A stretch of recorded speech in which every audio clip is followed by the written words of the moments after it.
बोलो श्री कृष्ण भगवान की जय। भक्तजनों, आज मैं आपको माघ मास के कृष्ण पक्ष की षठ तिला एकादशी आपको सुनाने जा रहा हूँ। माघ मास के कृष्ण पक्ष की एकादशी को षठ तिला एकादशी कहते हैं। इस दिन भगवान विष्णु की पूजा की जाती है। इस दिन काले तिल और श्यामा गाय के दान का विशेष महात्म्य है। शरीर पर तिल के तेल की मालिश, तिल जल से स्नान, तिल जलपान तथा तिलों के पकवान की इस दिन विशेष महत्व है। विधि पूर्वक यह व्रत करने वाले को रोगों से मुक्ति मिलती है और सुखों में वृद्धि होती है। एक समय दालप्य ऋषि ने महर्षि पुलस्त्य से पूछा, हे महाराज, मृत्युलोक में मनुष्य ब्रह्महत्या आदि अनेक महापाप करते हैं। पराये धन की चोरी और दूसरे की उन्नति को देखकर स्त्रियां करते हैं तथा अनेक प्रकार के व्यसनों में फंसे रहते हैं, फिर भी उन्हें नरक प्राप्त नहीं होता। इसका क्या कारण है? न जाने वे कौन सा दान अथवा पुण्य वे करते हैं जिससे उनके पाप नष्ट हो जाते हैं। यह सब कृपा पूर्वक कहिए। पुलस्त्य मुनि कहने लगे, हे राजन, आपने अत्यंत सुंदर प्रश्न पूछा है। इससे संसार के जीवों का कल्याण होगा।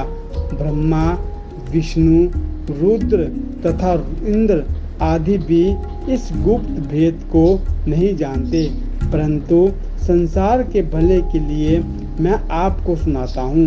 माघ मास के लगते ही स्नान आदि से शुद्ध हो, इंद्रियों को वश में करके काम, क्रोध, लोभ, मोह, अहंकार, ईर्ष्या, अभिमान आदि त्याग कर भगवान का संस्मरण करना चाहिए। पुष्य नक्षत्र में गोबर, कपास, तिल मिलाकर उसके उपले बनाने चाहिए। उन उपलों से 108 बार हवन करना चाहिए। उस दिन मूल नक्षत्र हो, साथ ही नित्य क्रिया से निवृत्त होकर देवादिदेव श्री भगवान विष्णु का पूजन और एकादशी का व्रत करें। रात्रि को जागरण करना श्रेष्ठ है। उसके दूसरे दिन धूप, दीप, नैवेद्य आदि से भगवान का पूजन करके खिचड़ी का भोग लगावे।